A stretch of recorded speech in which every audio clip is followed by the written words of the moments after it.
നാളെ ലോക കേരള സഭ തുടങ്ങാൻ പോകുന്നു എന്നതാണ്. ലോക കേരള സഭ തുടങ്ങാൻ പോകുമ്പോൾ നമുക്കറിയാം പ്രതിപക്ഷത്തിൻ്റെ നിലപാട് ഒരു ഘട്ടത്തിലും ലോക കേരള സഭയോട് സഹകരിക്കാതിരിക്കുക എന്നതായിരുന്നു. എന്നാൽ കഴിഞ്ഞ തവണയൊക്കെ പ്രതിപക്ഷത്തിൻ്റെ ആ നിലപാട് തള്ളി അവരുടെ പ്രവാസി സംഘടനകളുടെ പ്രതിനിധികളൊക്കെ യോഗത്തിൽ പങ്കെടുക്കുന്നത് നമ്മൾ കണ്ടതാണ്. ഇത്തവണയും ലോക കേരള സഭ വരുമ്പോൾ എനിക്ക് തോന്നുന്നു UDF യോഗത്തിൽ ഇതിനിടയിൽ പറഞ്ഞിരുന്നു, വേണമെങ്കിൽ പ്രതിപക്ഷവുമായി ബന്ധപ്പെട്ട പ്രവാസി സംഘടനകൾക്ക് പങ്കെടുക്കാം, ആ അവസരം കളയേണ്ട എന്നൊരു നിലപാടിലേക്ക് പ്രതിപക്ഷം പോയിരുന്നു എന്ന് തോന്നുന്നു.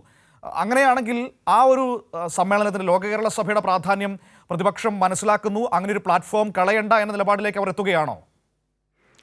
തീർച്ചയായും പ്രതിപക്ഷം പ്രത്യേകിച്ച് UDFൻ്റെ യോഗത്തിനകത്ത് ലീഗാണ് ഈ വിവരം വളരെ ആർജവത്തോടുകൂടി വളരെ ഈ പ്രധാനപ്പെട്ട വിഷയമായി ഉന്നയിച്ചത്. കാരണം ലീഗാണ് ഏറ്റവും കൂടുതൽ സമ്മർദ്ദത്തിലായത്. കാരണം കഴിഞ്ഞ ലോക കേരള സഭകളിൽ ലീഗിൻ്റെ പ്രത്യേകിച്ച് KMCCയുടെ ഭാരവാഹികളടക്കം ഇതിൽ പങ്കെടുത്തിരുന്നു. അത് വലിയ വിവാദമായിരുന്നു. ലീഗും അവരുമായി ബന്ധപ്പെട്ട അനുബന്ധ സംഘടനകൾക്കും ലോക കേരള സഭയിൽ പങ്കെടുക്കരുത് എന്ന നിർദ്ദേശം ലീഗ് നൽകിയിട്ട് പോലും ആ പ്രവാസി സംഘടനകളുടെ വലിയ പ്രാതിനിധ്യമുണ്ടായി. പ്രത്യേകിച്ച് ലീഗുമായി അടുത്ത കേന്ദ്രങ്ങളിൽ പ്രവർത്തിക്കുന്ന വിദേശത്തെ പ്രവാസികൾ, ഗൾഫ് രാജ്യങ്ങളിലുള്ള പ്രവാസികൾ, സംരംഭകരൊക്കെ തന്നെ വളരെ ആവേശത്തോടെയാണ് ലോക കേരള സഭയിൽ അണിനിരുന്നത്. അവർ കഴിഞ്ഞ നവകേരള സദസ്സുമായി ബന്ധപ്പെട്ട് തന്നെ ലീഗിൻ്റെ പ്രധാനപ്പെട്ട നേതാക്കൾ, KMCCയുടെ നേതാക്കളൊക്കെ തന്നെ ഇത് പറഞ്ഞത് മുഖ്യമന്ത്രിക്ക് മുന്നിൽ പ്രത്യേകിച്ച് കേരളത്തിൻ്റെ വിഷയങ്ങൾ അവതരിപ്പിക്കുന്നൊരു വേദിയിൽ പ്രവാസികളുടെ ഒരു വിഷയം അവതരിപ്പിക്കാനുള്ള ഒരു വലിയ വേദിയാണ്. അതെന്തിനെ നഷ്ടപ്പെടുത്തണമെന്ന ചോദ്യമാണ് KMCC അടക്കം ചോദിച്ചത്. കോൺഗ്രസിൻ്റെ അനുകൂല സംഘടനകൾക്കും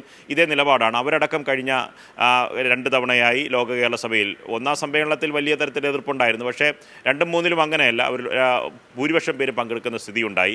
അതിൻ്റെ കൂടി പശ്ചാത്തലത്തിലാണ് തദ്ദേശ തെരഞ്ഞെടുപ്പും നിയമസഭാ തെരഞ്ഞെടുപ്പും വരികയാണ്. വലിയ തരത്തിലുള്ള പിന്തുണ പ്രവാസികളിൽ നിന്ന് നേടേണ്ടതുണ്ട്. അതുകൊണ്ട് ഈ വരുന്ന ലോക കേരള സഭയിൽ അങ്ങനെ ഒരു വിലക്കിലേക്ക് പോകരുത് എന്ന നിർദ്ദേശം PK കുഞ്ഞാലിക്കുട്ടിയാണ് കഴിഞ്ഞ UDF യോഗത്തിൽ പറഞ്ഞത്. അതിനുശേഷം വാർത്താ സമ്മേളനത്തിൽ MMS അത് പരസ്യമായി സമ്മതിക്കുകയും ചെയ്തു. കാരണം വിലക്കുകൾക്ക് ഒരു സംഘടനകൾക്കും UDFുമായി ബന്ധപ്പെട്ട് നിൽക്കുന്ന ഒരു സംഘടനയ്ക്കും ഈ വരുന്ന ലോക കേരള സഭയിൽ ഒരു തരത്തിലുള്ള വിലക്കുമില്ല, അവർക്ക് പങ്കെടുക്കാം എന്ന നിർദ്ദേശം പറഞ്ഞു. ഇത്തവണത്തെ ലോക കേരള സഭയെ സംബന്ധിച്ച് UDF ആശയക്കുഴപ്പം പരിഹരിച്ചു. ഭാഗികമായി അവർ ബഹിഷ്കരിക്കുന്നില്ല എന്ന് തന്നെ പറയാം. ഒപ്പം തന്നെയാണ് ഗവർണറുടെ ബഹിഷ്കരണം. ഗവർണറായിരുന്നു ഉദ്ഘാടകനായി ചീഫ് സെക്രട്ടറി അദ്ദേഹത്തെ ക്ഷണിച്ചിരുന്നതാണ്. പക്ഷേ ഗവർണർ ഇത്തവണ ഉദ്ഘാടനം ചെയ്യാൻ കഴിയില്ല എന്ന് സർക്കാരിനെ അറിയിച്ചിട്ടുണ്ട്, ചീഫ് സെക്രട്ടറിയെ തന്നെ. അതിൽ അദ്ദേഹം പറയുന്നത് എന്ത് ന്യായമാണ് എന്നുള്ള കാര്യമാണ്. കാരണം ഒന്നാം ലോക കേരള സഭ ഉദ്ഘാടനം ചെയ്ത ആൾ ഗവർണറായിരുന്നു.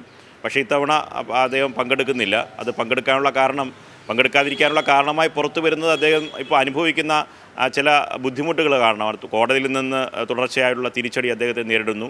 അതിനുശേഷം അദ്ദേഹത്തിൻ്റെ പഴയ ആർജവത്തോടെ ഇനി സർക്കാരിനെ ഇങ്ങനെ പ്രതിരോധിക്കാനോ തെരുവിലിറങ്ങി സർക്കാരിനെ വെല്ലുവിളിക്കാനോ കഴിയുന്നൊരവസ്ഥയിലേക്കല്ല ഇപ്പോഴത്തെ ഗവർണറുടെ അവസ്ഥ. ഇതുകൂടി കണക്കിലെടുത്തായിരിക്കും ഇനി അദ്ദേഹം വരുന്നില്ല എന്ന് തീരുമാനിച്ചത്. എന്നാലും ഗവർണർ പങ്കെടുക്കുന്നില്ല. പക്ഷേ ലോക കേരള സഭ 4മതും വളരെ പ്രൗഢിയോടുകൂടി സംഘടിപ്പിക്കാനെന്നതാണ് സർക്കാരിൻ്റെ തീരുമാനം. നാളെ മുതൽ ആരംഭിച്ച് ശനിയാഴ്ച വരെ നീണ്ടു നിൽക്കുന്ന പരിപാടിയാണ്. അതുകൊണ്ട് ഇത്തവണ UDFനെ പ്രതികരിക്കുന്ന പ്രവാസി സംഘടനകളുടെ ലോക കേരള സഭയിൽ പങ്കെടുക്കുന്നുണ്ട്. അവർ ഈ പറഞ്ഞ 380ഓളം വരുന്ന പ്രതിനിധികളാണ് പങ്കെടുക്കുന്നത്.